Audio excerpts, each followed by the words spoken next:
aja, terus apa agendanya Bang? Alhamdulillah makin hari makin banyak tetamu.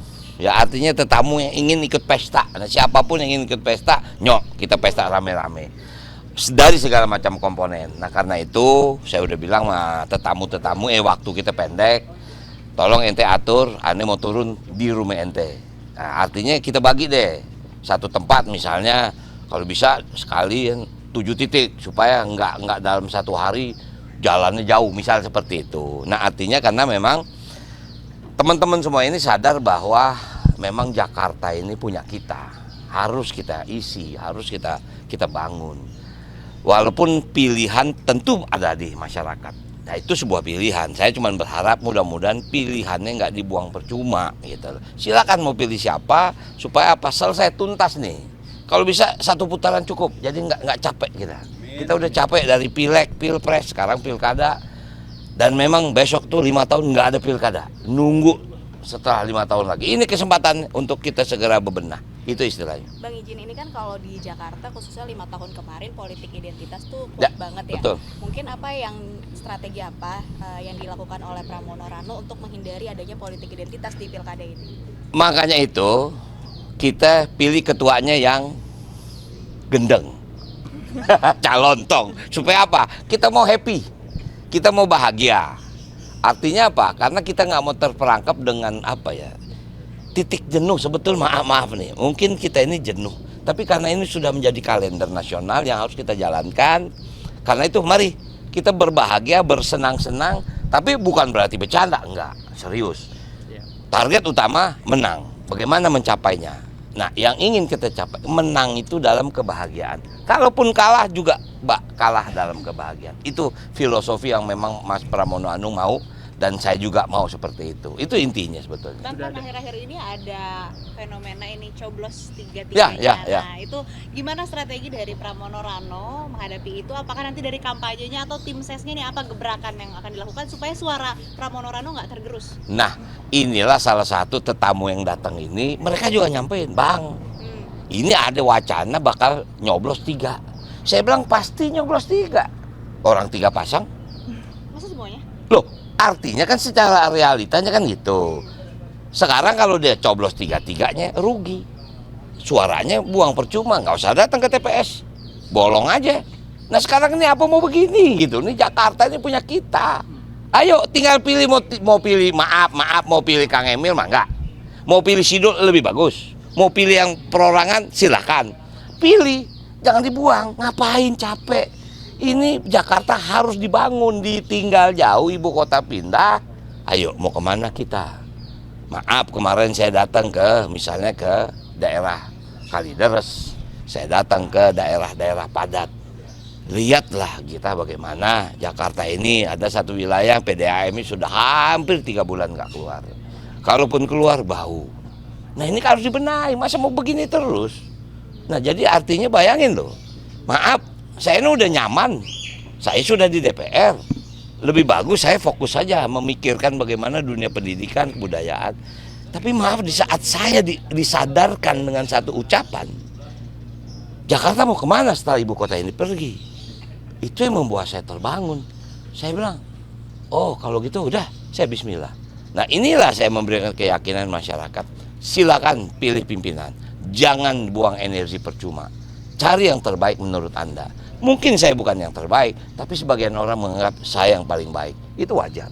Pak Rono, terkait dengan Pamjaya ini, isunya kan mau naikkan tarif konsumsi air, ini bagaimana? Itu kemarin satu realita. Ya kan bagaimana mau naik, sementara volume aja begini. Ada satu wilayah, mungkin tidak semua wilayah.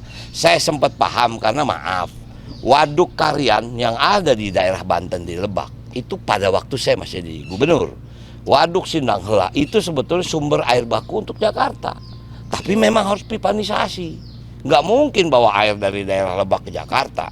Nah artinya sekarang dengan iklim seperti ini, air itu menjadi perebutan. Ini yang harus kita antisipasi. Jadi sekali lagi, memang mungkin investasi tidak bisa dihindari, tapi apakah kenaikan harga harus dilakukan sekarang? Masyarakat juga tidak masalah kalau servisnya benar. Air dibuka nggak netes, air digunakan tidak bau. Tapi kalau begini ya nggak mungkin dong. Marilah kita realistis gitu loh. Itu masuk juga di visi misi yang Oh iya, air menjadi prioritas utama, kemacetan menjadi prioritas, polusi udara prioritas lagi. Kita ada 11 prioritas utama. Mana yang kita mau mulai? Kita lihat dulu nanti. Pimpinan-pimpinan daerah seperti Mas Anies, Ahok, Bang Foke, Bang Yos. Kita ini kan cuma mengisi lubang-lubang yang belum selesai. Bukan nggak punya program baru. Punya, misalnya apa? Saya akan fokus membangun budaya. Karena apa? Kemarin Jakarta itu tidak boleh mengekspor kebudayaan Betawinya. Karena ada pergub dan perda yang melarang ibu kota ini mengekspos kebudayaan. Nah sekarang Jakarta udah nggak jadi ibu kota kan? Saya punya wewenang, kalau insya Allah menjadi wakil gubernur dan Mas Pras, wewenang saya untuk meningkatkan kebudayaan Jakarta yang ada di Jakarta. Itu wajar sebagai sebuah wilayah. Gitu. Bang, sedikit terkait politik yang gembira nih. Ya. Ini kan untuk paslon lainnya ada dinamika juga mendapatkan penolakan begitu ya. Mungkin ada tanggapan sedikit Bang? Saya bilang kita ini tuan rumah, ya. Maaf, masyarakat Betawi itu masyarakat Jakarta itu tuan rumah yang baik. Baik. Kita diajarin mak kita sama orang tua kita ini semua. Siapapun tamu pasti bawa berkah. Jadi kita harus terima, nggak boleh kita tolak. Tinggal masalahnya tamu datang kasih tahu. Jadi ini kita siapin air putih apa teh. Jangan mendadak, kalau mendadak nggak siap. Nah itu yang tergagap-gagap. Kesannya tiba-tiba, wow ditolak. Enggak juga, masyarakat Jakarta nggak begitu.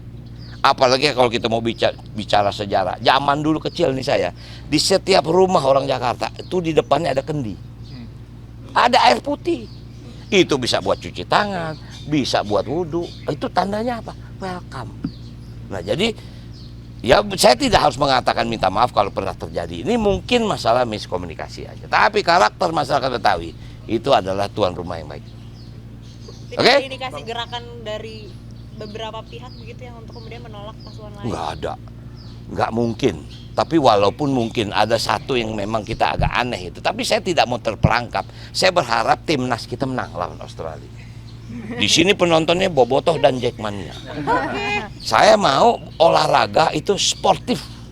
Jangan kita benturkan. Walaupun tentu kecintaan nggak bisa kita belenggu. Maaf, saya kecil di Jakarta. Mungkin orang bilang, wah abang kan jarang datang ke stadion lihat jackmania. Gue tugas gue di Banten, nggak ada jackmania di sono. Gue ngelihatnya apa? Perserang, Percilegon. Ya nggak mungkin gue nonton. Tapi kan nonton TV tiap hari. Apalagi zaman kecil saya punya SSB, namanya SSB Sidul. Banyak anak-anak Persija yang sekarang main dulu belajarnya di SSB Sidul di Kuningan. 2 tahun kita buka, nggak nyanggup, nyewa lapangan mahal. Makanya kemarin dibilang bang mungkin nggak JIS gratis, nggak mungkin dong, nggak mungkin JIS gratis. Kalau ada misalnya pajak diringankan bisa, operasional yang lain bisa. Makanya kemarin kita lihat Mas Pram bilang, waduh ternyata JIS ini nggak ada business center. Anda bayangin, nggak ada outlet tempat penjualan souvenir.